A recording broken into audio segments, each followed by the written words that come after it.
Police को लगता है कि लक्ष्मी सुसाइड बॉम्बर है, इसीलिए पुलिस लक्ष्मी को अरेस्ट कर लेती है और UAPA का सेक्शन लगाकर उसे फांसी पर चढ़ा देती है। और जैसे ही लक्ष्मी को फांसी पर चढ़ाया जाता है उसी वक्त कार्तिक की नींद खुलती है और वो तुरंत भागा भागा जाता है पुलिस स्टेशन में। अभी तक कार्तिक बेहोश था लेकिन अब उसे होश आ गया है। वो पुलिस को यह बताने की कोशिश करता है कि सुसाइड बॉम्बर लक्ष्मी नहीं बल्कि वो खुद था। लेकिन कार्तिक के साथ दिक्कत ये थी कि आतंकवादियों ने कार्तिक के गले में इंजेक्शन लगा दिया था, एक ऐसा इंजेक्शन जिससे कि कार्तिक के अंदर की शक्तियां कमजोर होने लगी। ना तो कार्तिक ढंग से बोल पाता है और ना ही ढंग से लिख पाता है, इसीलिए कार्तिक अपने मैसेज को पुलिस तक पहुंचा ही नहीं पा रहा था, ना बोल के ना लिख के। इससे कार्तिक बहुत ज्यादा परेशान हो जाता है और उसके बाद कार्तिक ऐसा कदम उठाता है जो जानकर आप हक्के बक्के रह जाओगे। आखिर कार्तिक ने ऐसा क्या कदम उठाया और लक्ष्मी का क्या होगा, यही हम जानेंगे आज के एपिसोड में। तो बिना किसी वक्त गवाए चलिए लक्ष्मी के सफर के लेटेस्ट एपिसोड का रिकेप टेलीविजन से भी पहले शुरू करते हैं। एपिसोड की स्टार्टिंग में हम देखते हैं कि संजना को बिल्कुल भी यकीन नहीं हो रहा होता है कि कार्तिक घर में आ चुका है, क्योंकि आखिरी बार उसने कार्तिक को देखा था मेले के अंदर, जहाँ पे कार्तिक मेले से भाग के सीधे पहुंच गया था जंगल में और जंगल में उसने अपने सूट को फेंका और वहीं पर ही वो बेहोश हो गया। लेकिन पुलिस के पहुंचने से पहले वो घर में कैसे आ गया?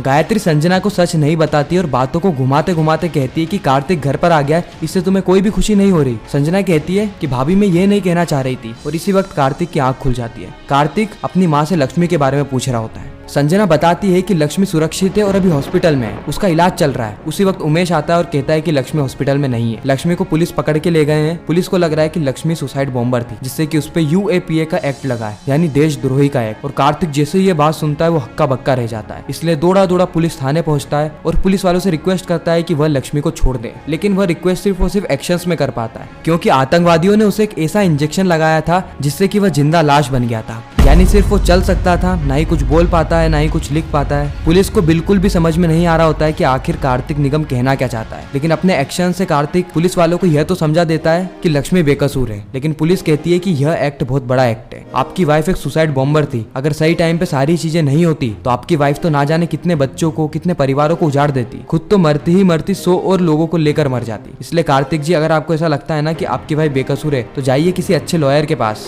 और उसके द्वारा इस पूरे केस को लड़िए, लेकिन हम आपकी कोई भी सहायता नहीं कर सकते, हमें माफ कर दीजिए। कार्तिक को यहाँ पे बहुत ज्यादा बुरा लगता है। वो अपने घर पे जाता है और उसे एक सपना आता है और उस सपने के अंदर लक्ष्मी को फांसी पे चढ़ाया जा रहा था। जैसे उसकी आंखें खुलती है उसके पांव तले जमीन खिसक जाती है। उसे बिल्कुल भी समझ में नहीं आ रहा था कि वो करे तो करे क्या, क्योंकि ना तो उसकी आवाज वापस आ रही है और ना ही उसके अंदर लिखने की कोई शक्ति बची है। लेकिन लक्ष्मी के बिना तो वो रह ही नहीं सकता, इसीलिए वो वापस से जा रहा होता है लक्ष्मी को बचाने के लिए और बीच में ही टकरा जाता है जिया से। जिया को देखते ही वो आग बबूला हो जाता है। लेकिन इस वक्त कार्तिक के लिए दुश्मनी निकालने से ज्यादा लक्ष्मी जरूरी थी, इसलिए वो जिया को इग्नोर करते हुए लक्ष्मी को बचाने जाता है। बट जिया भी काम मानने वाली थी। वो कार्तिक के सामने आ जाती है और कार्तिक को इमोशनल ब्लैकमेल करते हुए कहती है कि कार्तिक, मुझे पता है कि तुम मुझसे नफरत करने लगे हो और खैर जो काम मैंने तुम्हारे साथ किया है अगर कोई मेरे साथ भी करता ना तो मैं भी उसकी शक्ल तक नहीं दिखती। लेकिन कार्तिक, बिलीव मी, मेरे पास एक ऐसी चीज है जिससे कि मैं तुम्हारी आवाज वापस ला सकती हूँ। मुझे तुमसे नहीं तुम्हारी आवाज से प्यार था और मैं चाहती हूँ कि तुम्हारी आवाज वापस आ जाए। अगर तुम्हारी आवाज वापस आ गई तो फिर तुम पुलिस को जाके सारा सच बता सकते हो और लक्ष्मी को बचा सकते हो। इसी पॉइंट ऑफ टाइम पे वहाँ पे संजना आ जाती है, जो कि जिया से कहती है कि हमें तुम्हारी कोई भी मदद की जरूरत नहीं है, तुम ऑलरेडी पिछले कई सालों में हमारी बहुत मदद कर चुकी हो। वो तो भगवान की कृपा से हम सभी लोग जिंदा है, इसलिए तुम चुपचाप यहाँ से चली जाओ। जिया वापस से कार्तिक के पास जा रही होती है, लेकिन इस बार उमेश बीच में आ जाता है। उमेश कहता है कि कैसी लड़की है तू, तेरे को एक बार में समझ में नहीं आ रहा, हमने कहा ना यहाँ से चली जा मतलब चली जा।